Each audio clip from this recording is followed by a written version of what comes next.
Hello, ladies and gentlemen, Jacob here, and welcome back to the Ultimate Doctor Who Marathon. This is the show where I take a look at every classic Doctor Who story, plus a bunch of Big Finish audio dramas, 7 days a week, one episode a day. And today on the 30th of September, 2018, we are starting a two-part story that is an interesting little, jaunt. We are starting with Doctor Who and the Pescatons with part 1.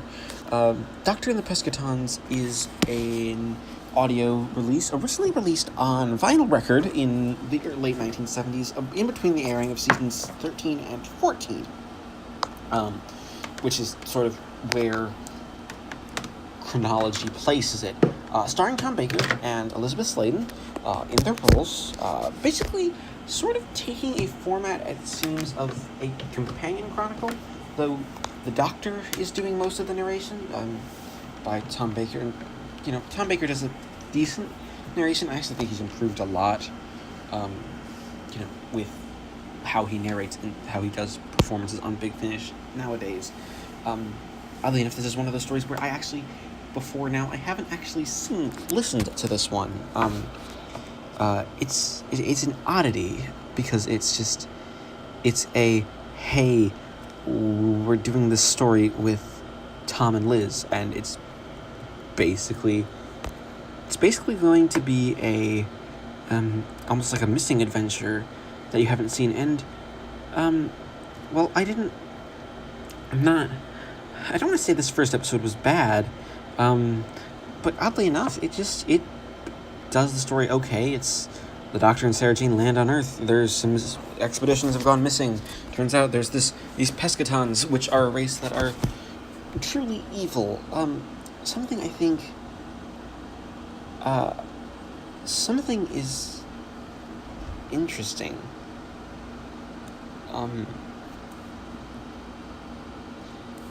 Mainly because the Doctor's not one to believe in true evil. He is very much a character who believes that everyone has a bit of good in them. So I think it's very interesting that is where they go. Like with it, that you have the Doctor seeing these people as completely evil, which, fair point, it's an interesting idea, and I don't entirely hate it, but the story doesn't do much with it. This is much more, it's a bit more, we're doing a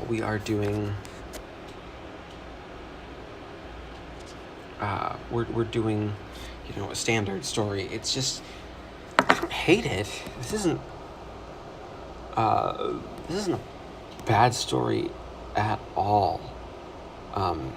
Episode at all. It doesn't do anything interesting. It ends with the alien invasion. The Pescatons show up. That's our big cliffhanger. I like it. It's a good cliffhanger. I don't have a problem with it. But I think maybe it could have just been done a little better. There could be more. It could be a bit more. It could be executed a bit better with really just the Doctor and company. Actually having a bit more to do. Maybe even giving them. Their own his own sort of conclusion. But it's fine. I did enjoy a lot of the episode. It was fun. Liz Sladen seemed to be criminally underused, and we don't really have much of the villains. We don't have much to go on. This is weird because this is written by Victor Pemberton, who wrote Fear from the Deep, one of the absolute best Patrick Troughton stories. Not a bad writer at all. But it's okay. So I'm going to give the Doctor and the Pescatons Part 1 a 6 out of 10. Alright, I'm going to say this flat out. Doctor and the Pescatons Part 2 is average.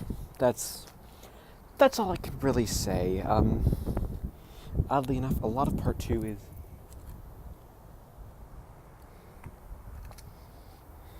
is just a rip-off of Fury from the Deep without actually really deciding to do anything interesting with its concept. It has fish monsters instead of evil seaweed and foam, and it even has, but they're defeated with sound. I really like the guy that plays the leader of the Pescatons, Zor.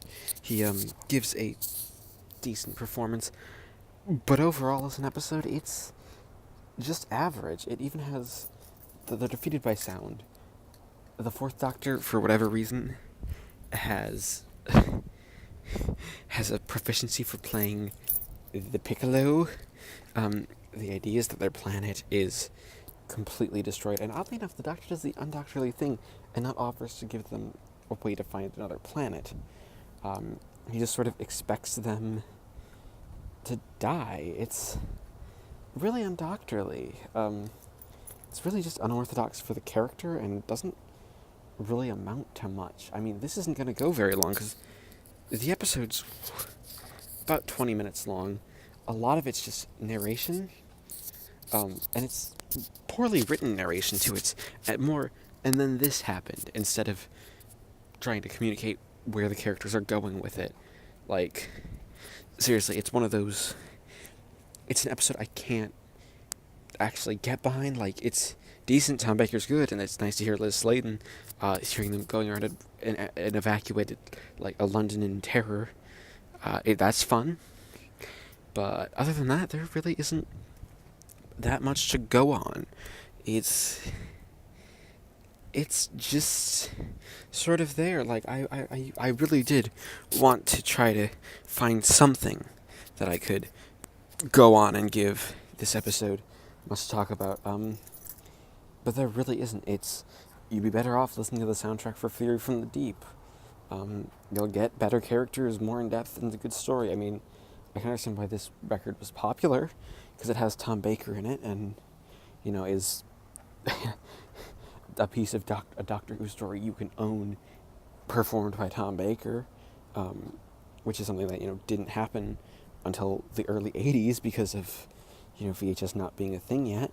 And I can understand why people really would enjoy having this with them, but honestly, I don't like it. It's not bad.